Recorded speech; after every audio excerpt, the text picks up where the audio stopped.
Pessoal, vamos voltar aqui com a nossa matéria. Deixa eu falar uma coisa para vocês. Teve uma vez num concurso que perguntaram o que são crimes de plástico. Não é concurso de defensoria, tá bom? Mas perguntaram o que são crimes de plástico. Eu acho tão ridícula essa pergunta, porque assim, ela é aquele negócio, né? O sujeito está estudando, vai exercer um cargo importante, e o sujeito vem com essas perguntinhas, que é para testar a nota de rodapé, vulgarizando o próprio concurso, o próprio cargo, porque, gente, tem tantas coisas importantes que as pessoas precisam saber, e aí eles perguntam fazem essa pergunta, o que são crimes de plástico, e aí sabe o que eu penso sobre isso? É que essa pergunta, ela mais emburrece o candidato do que ensina. Sabe por quê? Por conta do seguinte, tentou-se criar, Rafael Garófalo tentou criar um conceito do que seria o conceito natural de crime, né? O que seria exatamente o crime enquanto conceito natural? Perdão que eu vou voltar, tem ali no material, vocês deem uma olhada. Então, assim, o que seria um crime que seria, digamos, o padrão e metro de qualificação do que seria um crime, né? Então, ele diz que crime é tudo aquilo que lesa o sentimento de piedade e probidade de uma sociedade. Nada mais vago. Nada mais vago. Sabe por quê? Essa afirmação ignora uma coisa. Parte da premissa de que a nossa sociedade é uma sociedade de consenso, que todo mundo pensa igual, que nós somos concordes nos mesmos valores, que as prioridades nossas, políticas, afetivas, eventualmente humanitárias, são as mesmas. Como se não houvesse conflitos, não houvessem classes, não houvessem disputas, né? Mas o pior dessa definição é que ela é uma definição extremamente arbitrária. Porque ela diz o seguinte: crime é aquilo que viola o são sentimento, digamos, de probidade, de piedade de um povo, né? Nem fala num determinado contexto histórico, né? Fala na sociedade em geral. Esquece de uma coisa extremamente importante. A Vera Malaguti vai vir falar com vocês aqui, vai dar uma aula para vocês, e ela vai falar uma coisa que o Zaffaroni fala, o Nilo Batista fala, ela fala, que todo crime é um crime político, todo criminoso é um criminoso político. O que significa isso? Toda pessoa, todo ato só é um ato ilícito porque alguém com poder para isso, com determinado poder de fazer a sua vontade no caso concreto, definiu que aquele comportamento é um comportamento criminoso naquele momento histórico. Ou seja, houve uma eleição de um comportamento à categoria de crime. Depois que isso acontece, as agências punitivas resolvem voltar as suas atenções à detecção desses comportamentos. Resolvem perseguir essas pessoas, ou esses comportamentos. Resolvem processar esses comportamentos e não arquivar. Resolvem punir esses comportamentos e resolvem estigmatizar esses comportamentos. Tanto uma estigmatização posterior quanto prévia. Então o que eu quero dizer é o seguinte: todo criminoso é um criminoso político. Entendam da seguinte forma: todo crime parte de uma ideia política, de uma opção política prévia. Se hoje as mulheres morrem vítimas de procedimentos espúrios em abortos clandestinos, é porque existe uma opção política por criminalizar o aborto. Existe um massacre que é quase um genocídio, né, em termos de política pública, que é a criminalização do aborto. Mas é uma opção política. A opção por deixar as mulheres morrerem porque as mulheres não têm um acolhimento e um atendimento por equipe de saúde, é justamente o que faz, é uma opção política. Aí você vai dizer, o aborto sempre é crime? Sempre deve ser criminalizado? Não podemos legalizá-lo? Tantos países do mundo que legalizam, né? A própria Corte Interamericana falou que é inconstitucional, inconvencional a criminalização. Então, a minha pergunta é: criminalizar é uma opção política e criminalizar desta forma. Então, não existe um conceito natural de delito e um conceito de plástico de delito, né? O que é o delitos de plástico? São delitos artificiais nessa linguagem tacanha, rasteira. Por quê? Porque são delitos que surgem dos novos contextos históricos. Exemplo, eu criminalizo a conduta de acessar o celular das pessoas, de, sei lá, divulgar imagens da pessoa em redes multimídia X, só em sociedades em que você tem internet e aparelhos eletrônicos, porque em sociedades primitivas você não conseguiria criminalizar uma conduta dessa porque não faria o menor sentido. Mas você entendeu que não é um crime artificial? É um crime que atende a uma expectativa política histórica. Ou seja, naquele contexto, naquela sociedade, com aqueles governantes, com aquela concepção, aquela conduta foi eleita à categoria de crime. Não existe crime se não existe uma norma que diz que aquilo é crime, certo? Então, todo crime é uma opção artificial, entre aspas, fruto de uma opção política concreta, em um determinado momento histórico, por aqueles que têm o poder de mando em relação a isso, certo? E então você não pode, aí você fala, não, porque o delito natural é o homicídio, o furto, o aborto, perdão, o aborto não, o estupro, então vamos pensar uma coisa. Até pouco tempo atrás, tempo de nossas avós, nossas bisavós, elas eram obrigadas a casar com quem elas não queriam, correto? Não é? Quem é obrigado a casar com quem não quer, é obrigado a manter relações sexuais com quem não quer. É obrigado a criar os filhos de uma pessoa que não era aquele o desejo dela. É obrigado a não estudar, ficar em casa, a ter desejos que não são propriamente os desejos dela. E eu fico perguntando, praticar conjunção carnal contra a sua vontade, por que é isso? Isso não é a própria conduta de atentado violento ao pudor ou estupro, né? Agora o novo crime de estupro. Isso não é estupro? Um estupro culturalmente racionalizado? Ou seja, a sociedade não vê como um estupro, ou seja, não tem aquela carga simbólica de estupro, mas quem estava naquele contexto tinha plena noção do que era aquilo, né? Ou seja, você racionaliza um comportamento violento, tentando retirar simbolicamente, em termos de discurso social, aquela carga de violência criminosa, dizendo que na verdade é meramente uma obrigação de cumprir com os deveres conjugais de uma sociedade cuja cultura é essa, porque essa é a melhor forma de sociedade que poderíamos ter. Vocês entendem? Que não tem. Esse é um estupro encoberto, né? Assim como a gente pagar salário miserável, não pagar salário, ou seja, a retenção não é só a retenção do valor do salário, que significa constituir uma empresa terceirizada, constituir uma terceira sem saúde financeira, né, para dar conta daquilo que se propõe. Contra-ataca o poder público porque ganhou a licitação, porque precariza tanto o trabalhador que baixa o custo, ganha a licitação de uma licitação mal feita, não fiscalizada, presta um serviço mequetrefe, aufere renda com isso, não paga os trabalhadores e some, deixando essas pessoas a ver navios. E a reforma trabalhista e o Supremo Tribunal Federal autorizando o poder público, que é o tomador, ou seja, aquele que se valeu do trabalho daqueles trabalhadores terceirizados, não tem o direito agora de não pagar os trabalhadores e se apropriar do trabalho deles diretamente. Isso não é crime? Isso assim não deveria ser uma das nossas maiores infrações? E isso não é criminalizado, pelo contrário, é autorizado pelo Supremo. Então vamos pensar que situações de desvios podem ser qualificadas com o rótulo que quisermos, desde que seja uma opção política e dependendo também do quanto a gente consegue vender mediaticamente a ilicitude ou não daquele comportamento, né? Dizer assim, olha, é crime, não é? Não é porque a lei diz que não é. Poxa, mas é uma extrema injustiça, é uma extrema lesão, é uma extrema situação conflitiva. Quando a gente fala de desvio, agora a gente entra um pouquinho no desvio, gente, eu vou dar os 4 pressupostos que o Shekhar elenca, que quando a gente vai criminalizar uma conduta, a gente precisa ter. O Maurício sempre fala, e o IBC-CRIM tem uma das propostas, o IBC-CRIM tem as 16 medidas que ele propõe para combater o encarceramento em massa. Acho interessantíssimo que vocês leiam. Eles têm uma versão mais aprofundada, eles têm uma versão resumida das 16 medidas contra o encarceramento em massa.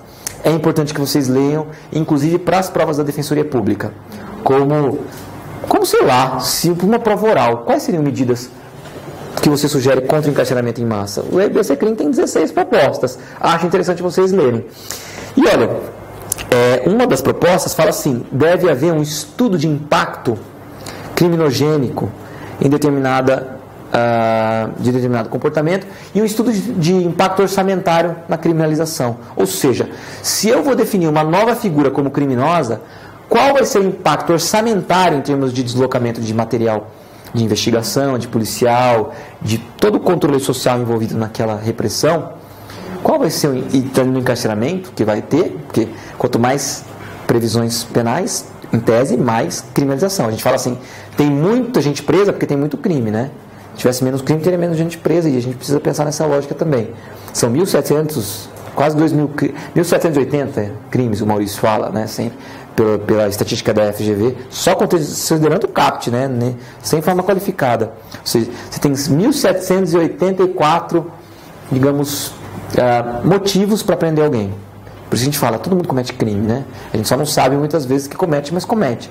Só que se a gente tem esse mundaréu de tipos penais, a gente tem um excelente instrumento de controle social, porque eu posso te criminalizar por qualquer coisa, desde que eu invoque o artigo certo no momento certo. E aí, assim, uma das hipóteses é estudo de impacto orçamentário e estudo de impacto criminogênico, porque às vezes criminalizar gera mais crime. Ou seja, você criminaliza uma conduta que gera um impacto de desorganização social tão grande que gera outras infrações penais. E isso precisa ser colocado. Por isso que o Maurício fala sempre, se qualquer estudo de projeto de lei, né, que objetive uma medida criminalizante ou não, você precisa passar pelos estudos das grandes faculdades. E é o que ele sempre coloca, tipo, a USP à disposição para estudar esse tipo de coisa.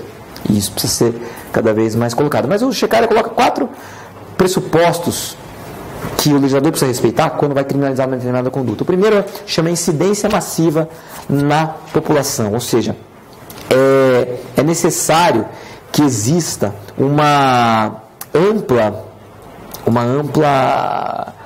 digamos, conduta, uma reiteração nesse sentido. Ele dá o exemplo do molestamento de cetáceo lá. Tem uma lei que é a lei do molestamento, uma lei, né, dos crimes contra os animais, que diz respeito a molestar cetáceo mesmo. É isso mesmo. A pergunta essa lei, esse dispositivo foi incluído quando uma vez, num determinado momento, o sujeito colocou um palito de sorvete na narina do golfinho lá, que encalhou na praia, e aí isso aconteceu uma única vez e isso foi motivo de criminalização. O que acontece? Quando você criminaliza a exceção, você dá aso a você colocar mais um instrumento de controle social, ou seja, mais um motivo para eventualmente punir pessoas, ainda que isso também não tenha a menor lesividade material ao bem jurídico. E você também mobiliza toda uma estrutura pública para dar conta de algo que político-criminalmente não dá certo. É como assim, você monta uma delegacia especializada para reprimir tal crime, sendo que te gera mais ônus montar a delegacia do que o próprio crime em si, socialmente falando. Você tem outros mecanismos melhores para lidar com aquilo.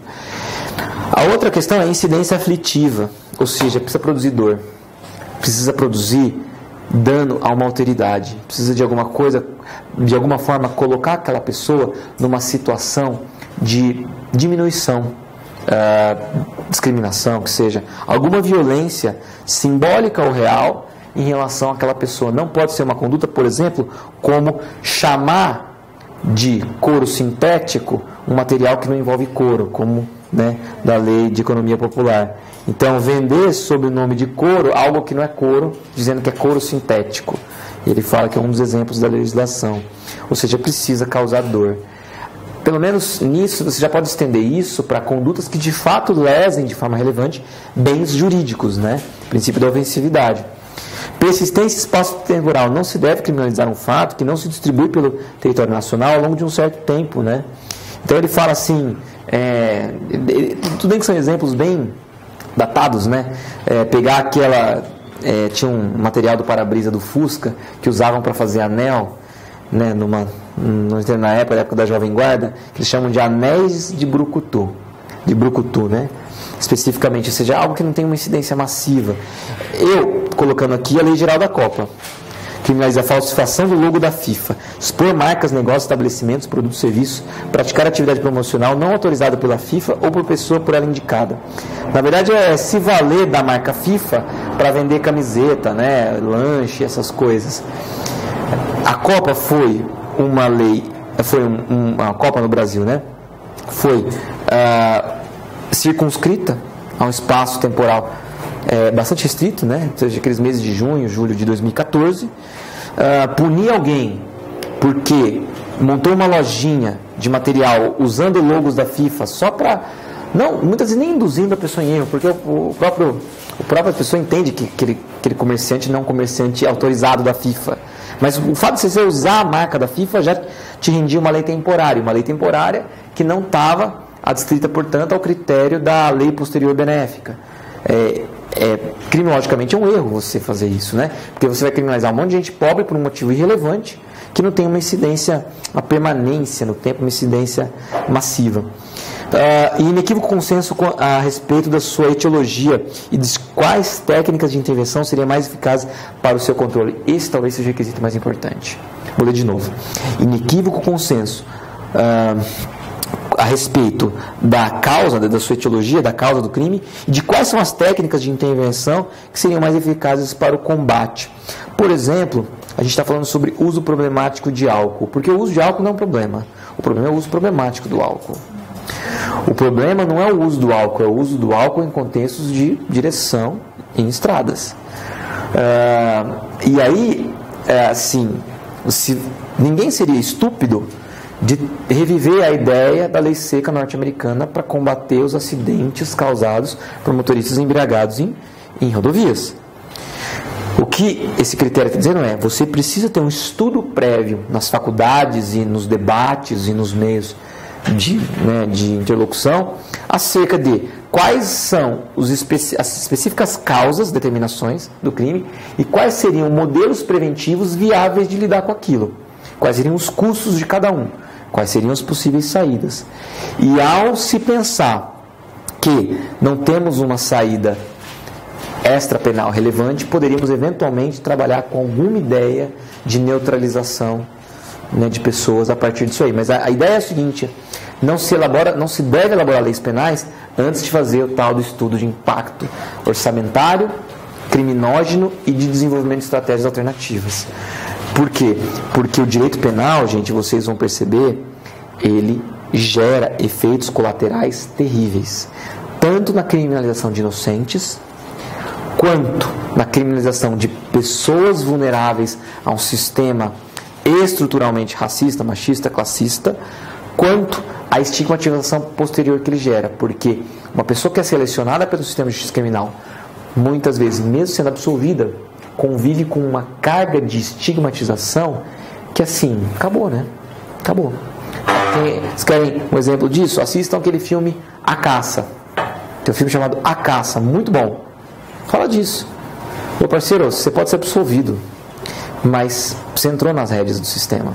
Ao ser entrado, essa merda vai te perseguir, né? E a dificuldade que você vai ter de lidar por ser um cara que o sistema resolveu acusar, mesmo você sendo inocente, resolveram te acusar, acabou. Assim, é o efeito estigmatizante do direito penal, entende? E isso, eu digo, gente, para muitos crimes é pior. Assim, a gente fala assim, por que você luta tanto pela absolvição e não apenas, por exemplo, para que o réu responda, pegue uma pena que não seja privativa de liberdade? Porque eu quero combater a estigmatização, que para mim é um tenebroso problema. É um problema, assim, né, extremamente complicado de se lidar. Pessoal, quando a gente fala de vitimização, vamos falar um pouquinho de vítima, é o seguinte: temos 3 aspectos.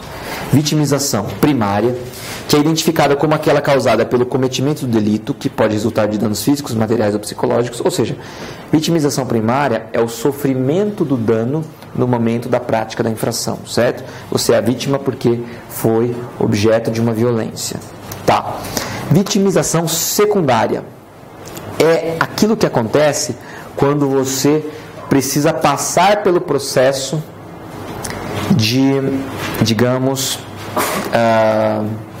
de reação à sua infração. Ou seja, quando a própria vítima é uma personagem do processo de criminalização que vai culminar com a punição do agente perpetrador. Ou seja, o simples fato dela ter que narrar a sua história, narrar a violência de que foi vítima, já é um processo de reviver muito dessa dor. E, portanto, é um processo de vitimização secundária, daí a importância de um acolhimento das vítimas, tanto em delegacias quanto por parte do sistema de justiça. Tá. E a vitimização terciária é o estigma que a vítima fica por ser vítima. Na verdade, é a rotulação que ela fica por ser vítima. E muitas vezes que impedem que a própria vítima vá lá e, digamos, lide com isso, né? E a própria, digamos, descaso também com que a vítima é tratada pelo sistema de justiça. E aí o que acontece? O que a gente fala sobre isso? A nossa crítica, e eu quero entrar rapidamente nesse tema, é que a forma como o sistema de justiça lida com a violência contra a mulher é extremamente contrária aos objetivos da própria Lei Maria da Penha. Essa é uma das hipóteses que a gente tem outras opiniões, mas essa é uma das hipóteses. Quem trabalha com isso vê muito isso. Pelo menos é uma opinião. Olha, trabalhando 6 meses na vara de violência doméstica, essa era a minha visão. E aí, assim, aí você trabalha também com atores que são extremamente insensíveis, a coisa vai piorando.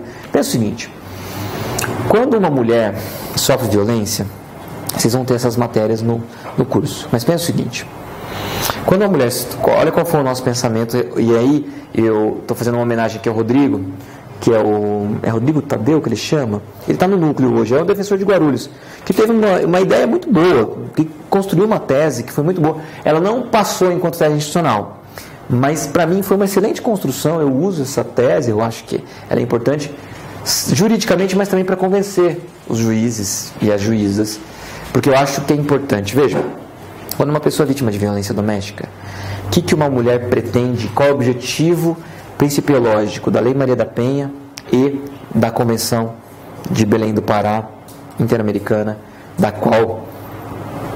que motivou, né, a ida das instituições de defesa da mulher ao sistema interamericano, e a partir de uma recomendação da comissão, a Lei Maria da Penha foi editada. Qual que é a ideia? A vítima, as mulheres vítimas, elas querem que os seus agressores tomem consciência do ciclo de violência e parem de agredir. Correto? Eu acho que ninguém discordaria dessa afirmação, porque na verdade é objetivo de todos e deve ser objetivo de todos evitar que as mulheres sejam vítimas dessa violência que é cíclica, que tem uma característica bastante particular. Por quê? Porque é uma violência que envolve uma relação continuada de pessoas que nutrem um afeto recíproco, de pessoas que convivem no mesmo ambiente e que já tiveram algum momento de um apreço mútuo, que têm filhos, que resolveram construir a sua vida muitas vezes naquela relação familiar. Ou seja, você tem muito mais do que uma mera relação pontual de lesão. Isso não é um furto, não é um roubo, não é um homicídio, não é um homicídio, uma briga qualquer, e não é vários outros crimes aí que a gente pode pensar. Tá, é uma relação continuada, permeada por um afeto inicial, certo? Mas que se desemboca por uma série de questões numa relação que pode ser abusiva. Tá. Para a vítima, se ela pensa assim, bom, existe um escalonamento dessa violência, essa violência está começando a chegar em níveis que não dá para suportar. Esse sujeito está começando a se tornar um tirano no lar. Tá. A pergunta é, ela fala, eu quero o rompimento desse ciclo de violência. Então, me disseram que o sistema de justiça pode me ajudar. Ok. Então ela comparece à delegacia da mulher. E o que acontece muitas vezes? Ela é extremamente, além de ser mal recepcionada, mal acolhida, o que o sistema de justiça fala? E aí, gente, é a única coisa que o sistema de justiça faz, porque é a única coisa que ele sabe fazer. O sistema de justiça sabe enjaular os outros, punir os outros, torturar os outros, assim, tipo, deixar uma pessoa enjaulada em condições degradantes. É a única coisa que ele sabe fazer. Ele nasceu sabendo fazer isso, ele aprendeu fazendo fazer isso, e ele só sabe fazer isso, encarcerar pessoas. Ele não sabe lidar com outros aspectos da dinâmica social, ele sabe enjaular pessoas. A pergunta para ela é bastante simples. Fala assim, olha, minha senhora, e aí eu estou tentando ser educado, porque na verdade é muito pior que isso. É o seguinte, você sofreu agressões, tal, é o seguinte, você quer enjaular esse sujeito ou não? Ela disse, olha, eu não quero enjaular, eu quero que ele tome consciência do ciclo de violência. Mas aqui a gente só sabe trabalhar com prisão. Então assim, é prisão ou não é? E hoje, desculpa, hoje não quero não. Então ela sai, ciclo de violência, agressão. Ninguém atua no sentido preventivo, ciclo de violência, agressão. Até que chega um ponto em que um ou outro, até os vizinhos ou ela mesma toma essa consciência, vai lá, pede a polícia, porque na verdade é o que você tem que pedir mesmo quando uma pessoa está sendo vítima de uma violência física. A polícia vai e prende o sujeito. E aí não tem muito jeito, porque vai depor a vítima, ela depõe na delegacia, olha, tá me batendo na primeira vez, tô com medo, vai permanecer preso. Certo, vai permanecer preso. Aí, nesse tempo até a audiência criminal, a vítima pensa, mas eu tenho filho, mas ele é arrimo de família, não estou trabalhando. Pelo próprio contexto machista da relação. Mas, digamos, também deve ser ruim ficar preso. Mas, sei lá, será? Aí ela começa a pensar que ela pode ser culpada. Será que não fui eu que dei causa a isso? Todos os pensamentos possíveis que decorrem dessas relações que vocês, talvez melhor do que eu, sabem. E aí o que acontece? Ela chega na audiência. E aí, o direito penal tem esse grande problema. O Ferraioli fala isso no livro, e muitos outros livros de criminologia falam. Qual é o papel da vítima no direito penal? Ela é encarada como sujeito de direitos, como pessoa para ser preservada, como alguém a ser respeitado? Não. O direito penal sequestra o conflito, tira a vítima de escanteio, porque é isso que ele sabe fazer. Qual é o papel da vítima, portanto, nesse sistema? Servir meramente como fonte de prova. Ou seja, você que vai dar os elementos para eu enjaular um carinha que, na estrutura de poder social, não é enjaulado por tráfico, nem por roubo, nem por furto, nem por homicídio de outras pessoas. Mas você vai me dar a oportunidade de enjaular um réu pobre, que normalmente é vítima até do machismo estrutural que a gente tem, né? Basta vocês verem aquele documentário The Mask You Live In, que é assim, aquela pressão que o machismo exerce sobre os homens. Ou seja, o machismo reserva uma expectativa social acerca dos comportamentos das mulheres, aprisiona-as nesse estereótipo de como elas devem se comportar, desejar, sonhar. Mas aprisiona os homens também acerca do comportamento viril e violento que eles têm que ter entre os seus pares para ganhar respeito e nos seus lares como forma de estrutura social. E aí assim, a importância do ciclo restaurativo, do ciclo disso aí, é justamente fazer com que esses estereótipos sejam minimamente rompidos, ou pelo menos que você tenha consciência deles. Para que você perceba, a hora que você começa a entrar no ciclo, você tem consciência e nem volta para casa. Se for para ser assim, vai dormir na rua, nem volta para casa, vai dormir, né? E você fala para a mulher, nem querer mesmo que o rapaz volte naquele dia, porque faz parte da tomada da consciência. Para que ele fale, para que ele seja ouvido, para que ela fale, para que ela seja ouvida, para que todos falem, certo? Dentro de uma sistemática restaurativa, de preservação de relações continuadas. Mas veja, no direito penal, a vítima é usada como fonte de prova. E aí o que o sistema faz? Faz aquilo que ele sabe fazer. Promotor e juiz falam assim, basicamente, traduzindo em miúdos: mulher, nós sabemos enjaular pessoas. Você está aqui, vai me dizer, vai ser a fonte de prova que eu quero. Você vai me dizer aquilo que eu quero que você diga, que ele te bateu nesse contexto, para a gente puni-lo, e puni-lo com uma pena grande, porque a gente quer puni-lo com pena grande, porque esses 3 meses aqui não resolve nada. A gente quer puni-lo mais, então a gente precisa que você dramatize aqui.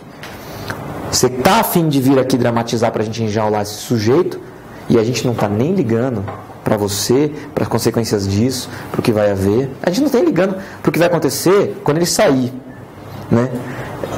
Particularmente, para dizer a verdade, ou você não vai cumprir esse papel que a gente reservou a você nesse sistema de justiça. Você fala, imagina que a mulher fala assim, olha, pensando bem, não é isso que eu quero não. Eu achava que a Lei Maria da Penha, e o sistema principalmente, iria propiciar a consciência do ciclo de violência. Mas não é assim, então, desculpa, eu desisto. Não quero.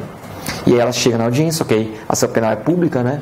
Ela não pode desistir, então ela fala uma outra história. Lógico que ela é vítima, ela não responde por falso testemunho, mas eventualmente por denunciação caluniosa. E aí o que acontece?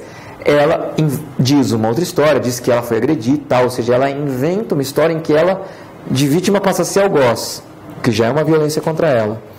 E aí ela passa a ser algoz e sabe o que ela ganha em troca? Ao invés de um olhar sensível, de um olhar acolhedor, um olhar que é a justa face, a verdadeira face do sistema de justiça, que se revela na sua insensibilidade e na sua crueldade por agentes que ganham salários nababescos, né? E não tem a mínima sensibilidade que aquelas mulheres que estão ali. E aí a promotor e juiz dizendo, essa aí gosta de apanhar, essa aí é não sei o que, começam a fazer piadinhas, então agora a televisão voa, não sei o que, ou seja, começam a torturá-la, e a palavra é essa, torturá-la com afirmações, única e exclusivamente porque ela não quer que todas aquelas relações, porque ela não, digamos, porque ela foi frustrada numa expectativa que ela tinha de acolhimento em termos do sistema normativo, que a rigor era isso que, em tese, a Lei Maria da Penha e o tratado querem propiciar. Ou seja, o punitivismo, quando ele se apropria de uma temática de defesa de direitos humanos, ele simplesmente faz o que ele sempre fez. Enjaula, é opressor, é insensível e não resolve problemas. Porque o direito penal não serve para resolver problemas, serve para neutralizar pessoas em determinados contextos. Isso sendo muito bonzinho, assim, falando de uma forma muito eufemística, porque a rigor, o direito penal serve para dar conta dos indesejados a partir de uma concepção prévia de disfuncionais dentro de uma lógica econômica e social. Ou seja, os consumidores falhos, as pessoas que por uma forma são disfuncionais, aquelas pessoas que já existe uma barreira prévia entre sociedade, né, aristocrata e essas pessoas. E aí o direito penal é só um motivo que eu coloco de controle social desses indesejados. E aí o que acontece? Ao invés de eu resolver problemas, eu quero garantir a minha autoridade. Ou seja, o promotor e o juiz e o Estado quer garantir a sua autoridade, se considerando mais vítima do que a própria vítima. Garantindo a sua autoridade, dizendo assim, olha, eu vou te prender porque você infringiu uma lei minha. E eu sou autoridade. E sendo autoridade, você infringir, você é um desviante. E isso me autoriza a segregá-lo. Independentemente da vítima dizer uma coisa ou não. Se absolve o sujeito, estigmatiza a mulher. Ou às vezes condena o sujeito e ainda instaura denunciação caluniosa em relação a ela. Ou seja, o direito penal entra numa relação, se propõe a tutelar uma vítima e entra numa relação para estragar a relação. E aí você vê, muitas vezes quando a mulher desmente e o sujeito é absolvido, eles saem de mãos dadas, o acusado e a vítima, falando mal, assim, extremamente insatisfeitos com o tratamento que juiz e promotor deram na audiência. E com razão, porque não foi acolhedor, entende? E aí, assim, eu nem estou querendo colocar a defensoria fora dessa, mas aqui, no caso, não é muito papel, o defensor geralmente não costuma falar isso. Mas o que eu estou querendo dizer vocês estão vendo como, assim, a gente só piora as coisas? E aí o Rodrigo tem uma tese que ele achou interessante, ele fala assim, olha, mais atende a Lei Maria da Penha você aplicar, eventualmente, suspensão condicional do processo ou medidas restritivas de direito do que prejudica. Por quê? Imagina que você coloque a seguinte, porque assim, no crime praticado com violência grave e ameaça não caberia restritiva de direito, certo? E não caberia a suspensão condicional do processo porque o artigo fala que não se aplica 9.099. Mas seria o caso, então, eventualmente, de aplicar esses institutos, porque esses institutos favorecem, prestigiam o objetivo convencional da lei, que é propiciar a tomada de consciência acerca do ciclo de violência. E aí você tem que montar a política pública disso. E aí está mais difícil montar a política pública do que fazer o raciocínio brilhante do Rodrigo. Porque o Rodrigo falou assim, olha, normativamente, como é que você faz? Você diz que você faz aquela declaração de inconstitucionalidade parcial sem redução de texto. Você fala assim, olha, para esse caso, dizer que o artigo 44, nos casos Maria da Penha, você tem que suprimir essa vedação de praticar contra a violência ou grave ameaça nos casos Maria da Penha, porque você aplicar uma restritiva de direitos, obrigando o sujeito a comparecer tanto a título de liberdade provisória, né, cautelar adversa, quanto prestação definitiva no serviço de comunidade, comparecer aos ciclos restaurativos, ainda que obrigado, sob pena de conversão, né, em medida em regime fechado, por exemplo, comparecer ali porque vai atender o objetivo de tomada de consciência. E aí a mulher vai se sentir, digamos, livre para chegar lá e dizer o que ela tem a dizer. Porque ela sabe que o sistema vai reagir de uma forma a interferir nisso que ela quer. Só que para isso, normativamente, você tem óbice. Como você levanta o óbice? Dizendo que existe um tratado internacional, que é supralegal, que é a Convenção de Belém do Pará, que neutraliza a incidência do artigo 44, caput, inciso 1, nesses casos específicos, Maria da Penha, porque o objetivo pretendido é de acordo com o objetivo constitucional. Eu coloquei a tese aqui, o link da tese, vocês entram aí, está muito bem redigida. Até porque, vejam, na LEP, o artigo 157 da LEP, fala que para o sujeito, quando ele está preso, quando ele está lá no cárcere, uma das medidas é frequentar, para a questão de violência doméstica, frequentar cursos, né, digamos, conscientização acerca do ciclo de violência. E por que fazer isso com o sujeito encarcerado? Por que não faz isso a título de restritivo de direitos, substituição de pena, inclusive como medida cautelar adversa à prisão? Entende? Porque você controla a ação dele. É uma forma de você afastar a aplicação de lei, mas só naquele caso, só naquele contexto, só por conta daquela finalidade. Isso é aquele instituto que vocês vão aprender em constitucional, que é declaração de inconstitucionalidade parcial sem redução de texto. Certo? Pessoal, é o seguinte, teria um monte de coisas mais para falar, tá no material, eu peço para que vocês leiam o material, mas eu quero 15 minutinhos a mais de vocês para falar do Zaffaroni desse livro. Eu coloquei na bibliografia, eu quero que vocês coloquem também um livro que eu acho essencial do Zaffaroni, que é um livro chamado A Questão Criminal, a Palavra dos Mortos. O Zaffaroni nesse livro é um livro que ele escreveu para falar com pessoas que não têm a menor, digamos, nunca ouviram falar de criminologia. Está na bibliografia, eu vou passar aqui para vocês, está no outro slide lá, tal. Que é o seguinte, o Zaffaroni quis escrever um livro para pessoas comuns do povo, pessoas que nunca ouviram falar de criminologia. E ele escreveu esse livro, inclusive, com um cartunista argentino muito famoso, e ele fala que ele se sente muito bem escrevendo com ele, porque ele acha que as mensagens vão ser melhor transmitidas.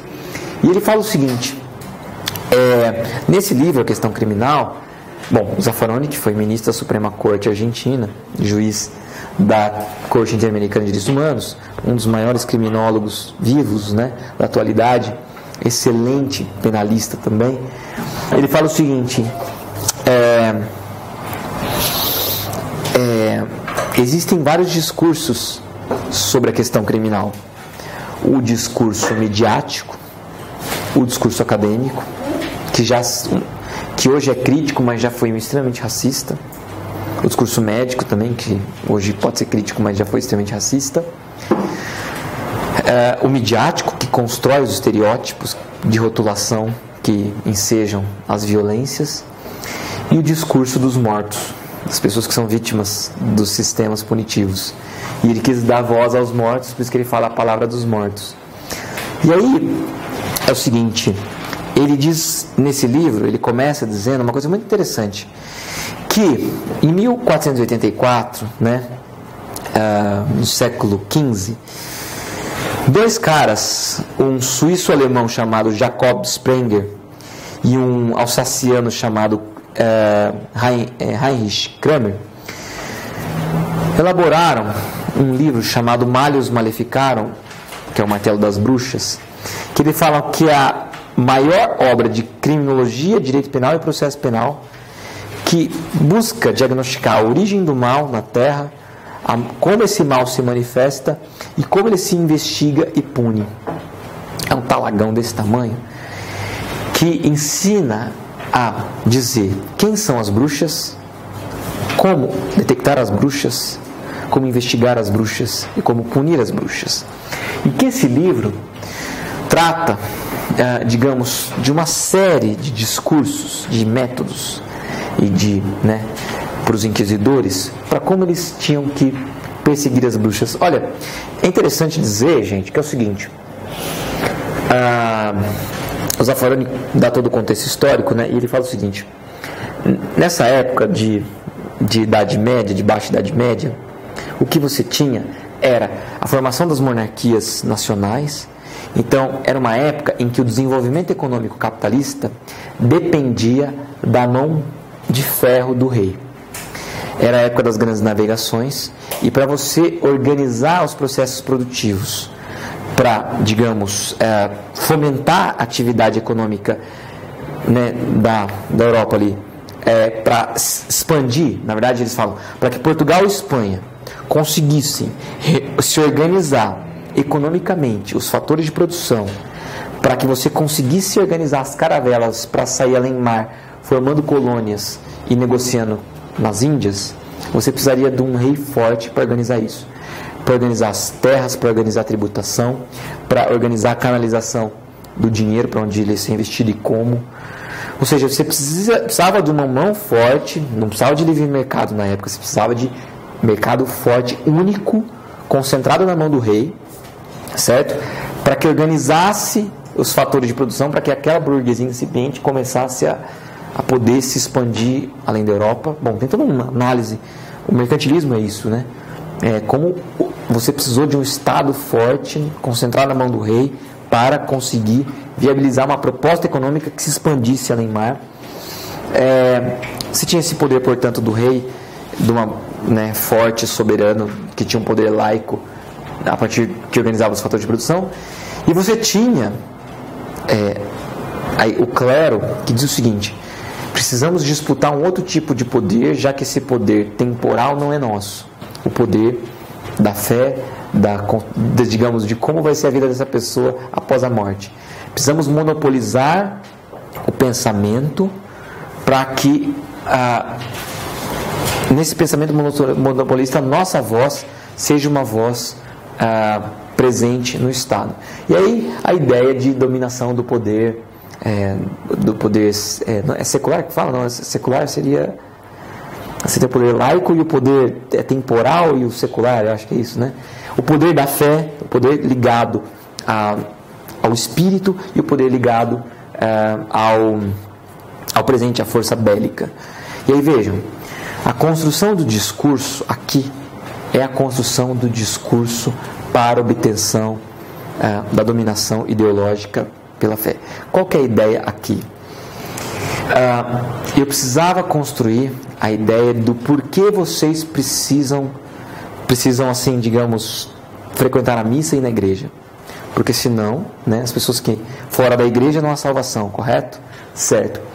Mas por que eu preciso ir na igreja? Tipo, o que tem de tão pecaminoso eu não ir na igreja, não frequentar a fé católica? Bom, existe uma briga muito forte entre Deus e uma entidade chamada diabo. Mas se Deus é amor, por que existe uma outra entidade chamada diabo? Por que ele é tão perigoso? Porque ele disputa poder com Deus e de alguma forma ele pode arrebatar e tomar a terra e toda aquela ideia. Falou, não, mas onde que está isso, né? Bom, você tem algumas explicações bíblicas, mas assim, sempre ficou aquele negócio. A ideia dos inquisidores era nunca propiciar o pensamento. A gente fala assim que uma das melhores formas da gente propiciar o pensamento crítico, é pelo riso, né? A gente ri do nosso próprio autoritarismo, das nossas próprias fontes de poder. O pensamento crítico, e a gente fala, e a risada, nos permite fazer com que a gente abra os olhos para quão ridículo o nosso autoritarismo pode ser. Aquele filme e aquele livro, O Nome da Rosa, bate justamente nesse ponto. Em que medida a igreja destruía os manuscritos gregos sobre as comédias, né? Porque uma sociedade que ri é uma sociedade que não tem medo. É uma sociedade que ri é uma sociedade que não é paranoica. Uma sociedade que ri é uma sociedade que não é leve, que é leve e que, portanto, não se submete ao jugo de um autoritarismo ferrenho. Uma sociedade que ri é uma sociedade que se desapega de si e, né, rindo das suas próprias mazelas. E aí é interessante, só para fechar, gente, que é o seguinte: Zaffaroni coloca: era necessário criar a figura de um inimigo tão poderoso quanto a própria figura do Criador. E aí você tinha a figura do diabo, mas ele fala: mas o diabo não é algo que você vê todo dia por aí, andando por aí, certo? Então seria uma categoria meio falaciosa se trabalhasse só com essa ideia. Então ele diz: precisava se elencar os representantes do diabo na terra, aqueles que fizeram algum tipo de parceria com o demônio em algum momento e que poderiam ser seus agentes aqui na terra. Obviamente que numa sociedade patriarcal que tínhamos, elencaram metade da população da terra naquele momento, que seriam as mulheres, né? E aí talvez, mas precisa arranjar alguma justificativa, eu não sei, talvez porque, segundo o livro sagrado, teriam sido feitos da costela, ou porque alguma explicação qualquer para, de alguma forma, trabalhar com a inferioridade, né, suposta das mulheres e colocarem nelas uma suposta parceria com esse ser enigmático que confrontaria o próprio Criador. Bom, gente, e aí eu quero que vocês comecem a ter a ideia de que quando a gente cria a figura de um inimigo, é o primeiro passo que a gente tem para criar uma ideia de confronto e criar a ideia de que o porquê uns precisam dominar em relação aos outros. Se a gente cria um inimigo, a gente cria uma guerra, a gente cria a necessidade de nos paramentarmos e nos aparelharmos para a guerra, e com isso a gente consegue, digamos, ampliar o nosso poder, que é, no final das contas, o objetivo. E ele fala que nesse livro, do Martelo das Bruxas, você tem 20 grandes aforismas que compõem a estrutura discursiva que vai permear a nossa história, a história da nossa criminalização, a história das nossas injustiças. E aí ele fala o seguinte: muda-se o conteúdo, a estrutura é a mesma. Qual que é a estrutura? Vamos dar uma passadinha bem rápida.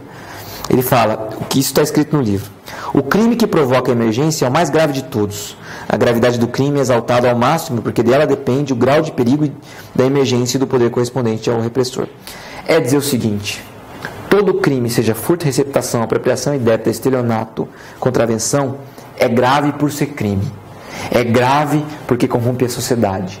É grave porque foi elegido a categoria de crime. Então, fica um negócio tautológico. Por que é grave? Porque foi considerado crime. Por que é crime? Porque é considerado grave. Fica aquela ideia. A ideia de que tudo aquilo que está tipificado no códex ali é grave porque seres ungidos colocaram aquela situação como algo grave. E a gente explora, digamos, né, ele chama de emergência, que é um fato que você leva, né, às últimas condições de paranoia do quanto é grave para conseguir vender o teu discurso. Aí 2, a emergência, que é esse discurso, esse fato grave, colocado discursivamente como um negócio de louco, só pode ser combatida mediante uma guerra. Ou seja, a linguagem não pode ser outra que não a bélica. Ou seja, existem mulheres que fazem bruxarias. Fazer bruxaria é extremamente grave, coloca a humanidade em risco. E nós temos que produzir uma caça às bruxas.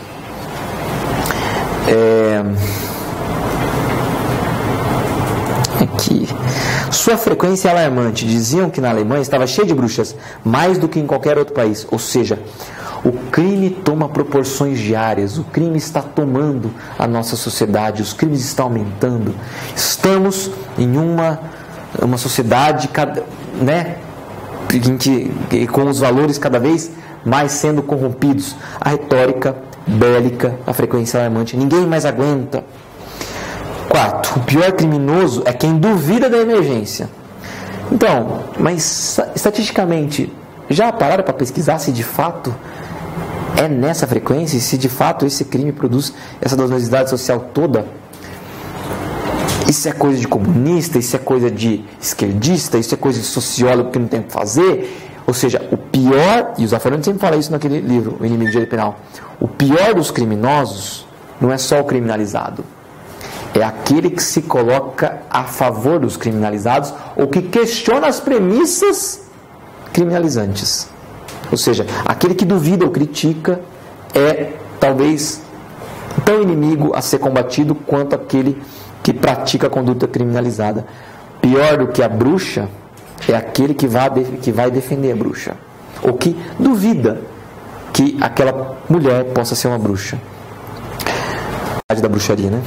Qualquer fonte de autoridade que diga o contrário deve ser neutralizada, ou seja, a legitimação da supressão de garantias e das prerrogativas daqueles que defendem as pessoas criminalizadas.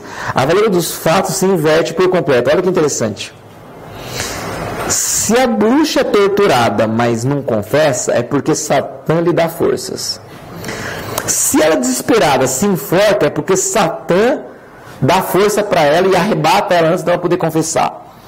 E como é que é? E se ela fica louca, é porque Satã entra ali e tenta deixá-la muda e tudo mais.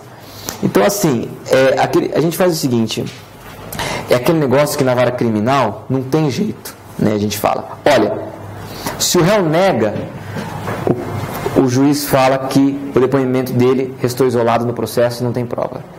Se o réu nega, fala porque estava em outro lugar, não tem jeito. Se ele fala, olha, não, eu até tinha prova, mas eu fiquei preso o processo inteiro e não tive contato com o defensor público só na hora. Estou pedindo para produzir prova agora, o senhor não está deixando. Ah, não dá para deixar porque o processo precisa terminar em prazo razoável ou porque a prova é irrelevante. Aquela ideia é a seguinte, né? O réu é preso, tem um monte de provas para produzir, mas não tem contato com o defensor, que o conhece no dia, só que você pede para produzir a prova e o juiz indefere. Então, assim, aquele negócio, né? Ou ele não tinha prova mesmo, você fala assim, ele não me demonstrou, mas eu só me confessaria se ele tivesse demonstrado, mas eu também não dou as condições para ele produzir. Vocês vão ver, a gente chama de salamaleque, aquele salamaleque todos os dias ocorre em varas criminais, né? Você fala assim, olha, o sujeito entrou com droga na penitenciária, tudo bem, mas ele fala, eu entrei mesmo, porque eu estava no semiaberto, eles me disseram que eu tinha que pegar uma droga num determinado local onde alguém ia deixar e eu tinha que trazer. Tinha gente fiscalizando e se eu não trouxesse eu ia morrer. Ah, tá bom, tudo bem. Se for crível a sua versão, até porque o juiz pode absolver a partir de dúvida razoável acerca de excludente de culpabilidade com ação moral irresistível, isso está presente, é o 3866, dúvida razoável acerca disso. E o Ferrari fala que a condição de réu faz com que a mera fala, desde que seja crível, já gera o ônus da acusação em não apenas demonstrar os seus indícios, mas de provar que aquela versão não corresponde à realidade. O réu tem a seu favor isso, não precisa demonstrar. A acusação que tem que demonstrar a veracidade do que afirma e a falsidade das contra-hipóteses que neutralizam a versão acusatória. O juiz fala assim, por que você não avisou os agentes penitenciários? Porque eu sou proibido. Se eu tivesse entrado em contato com qualquer agente que neutralizasse isso a tempo, eu ia ser questionado se descobrissem, eles iam me matar, porque é essa lógica que vigora na prisão. E a lógica que impede que nós presos tenhamos contato direto com o setor que eles falam, que são os agentes penitenciários, sem passar pela turma que faz a mediação, né, entre a população, que são os presos, e os agentes penitenciários. Eu não podia falar para ninguém, prova isso, não tem como provar, então tá colocado. Ou seja, discursivamente o sistema coloca o sujeito num jeito que ele arranja desculpa para tudo. Por que você tomou uma porrada no olho? Porque eles me bateram e intrujaram essa droga em mim. Esses dias eu consegui um relaxamento, veio lá como IML zerado, como se tivesse zerado, mas ele estava com marcas, o juiz mandou fazer e o cara detectou, compatíveis com taser de guarda municipal, com tudo recente, e lá estava tudo ok. E ele relaxou dessa vez, mas muitas vezes o que acontece? Eles justificam. Eu falo, o policial fala, por que ele está tudo preso, tudo desgracento, por que ele está tudo regaçado? Porque ele caiu da própria altura. Sabe cair da própria altura? Assim, o catar tá aqui e me jogar de cabeça, assim, sabe, no chão. Caiu da própria altura. Ele foi correr, tropeçou e deu de cara. É engraçado porque só tem um olho, né? Um olho bem roxo, o outro tá com a cara de... E o nariz está preservado. Então, geralmente, quando você cai de cara, o nariz tinha que estar quebrado, né? Uniforme, pelo menos mais ou menos. Não, mas tem um olho bem roxo e o outro tá normal. Caiu. Eu aceito. eu baixo a minha exigência, o punitivismo baixa a exigência, se contentando com qualquer explicação para qualquer coisa.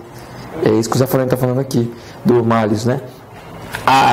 O delírio serve para encobrir muitos delitos, né?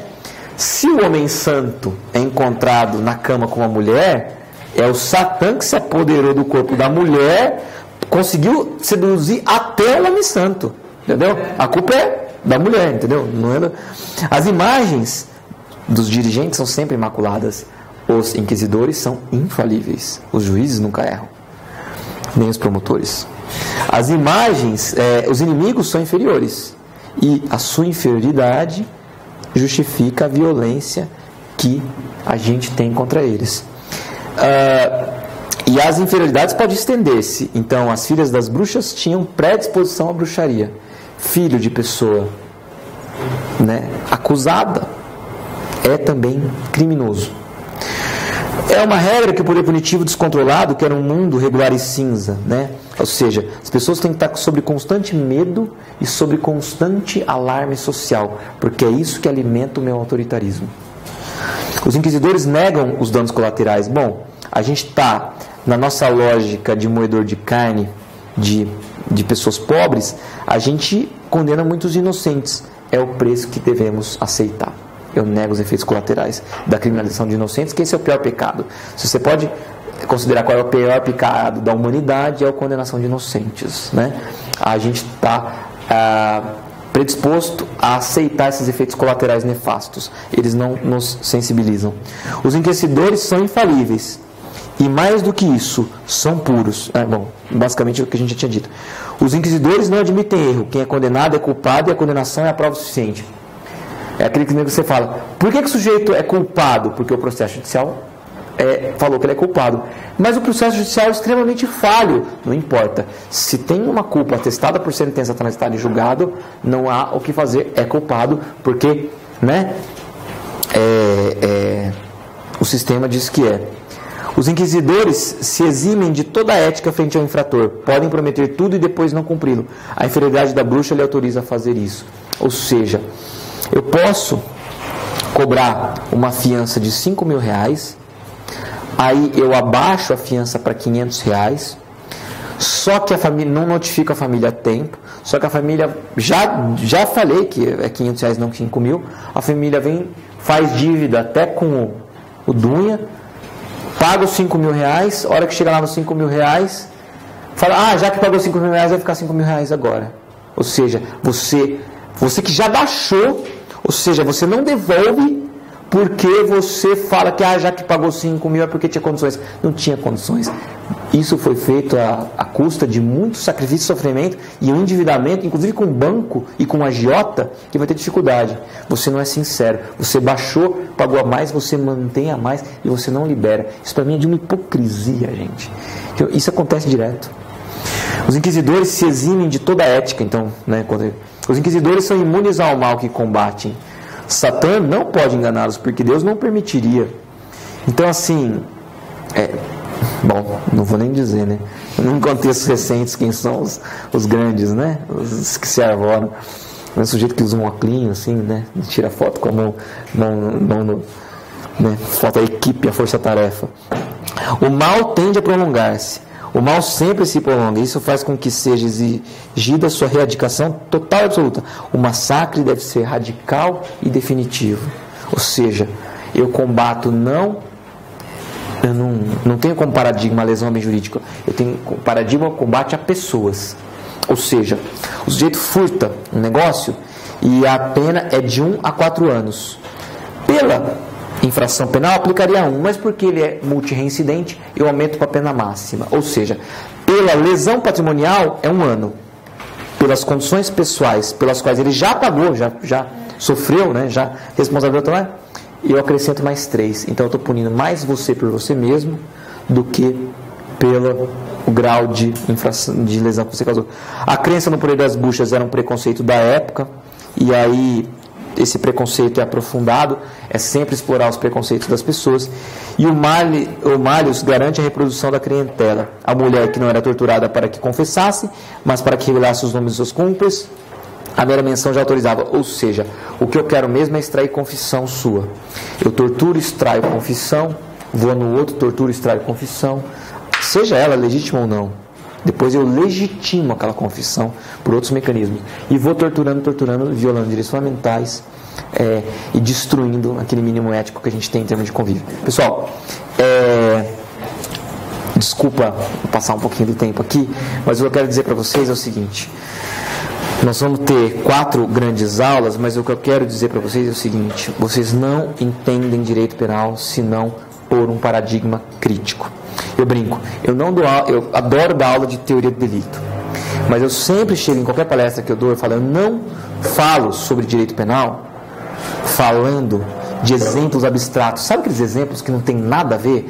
O sujeito cai no tonel de pinga, se embriaga, sai fora e mata alguém, sabe?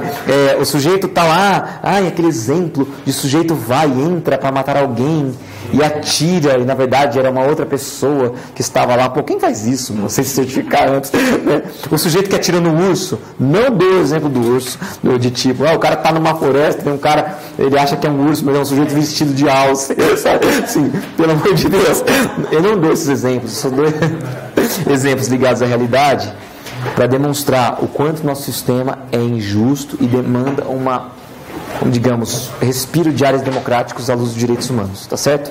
Muito obrigado pela atenção de vocês, até a próxima aula.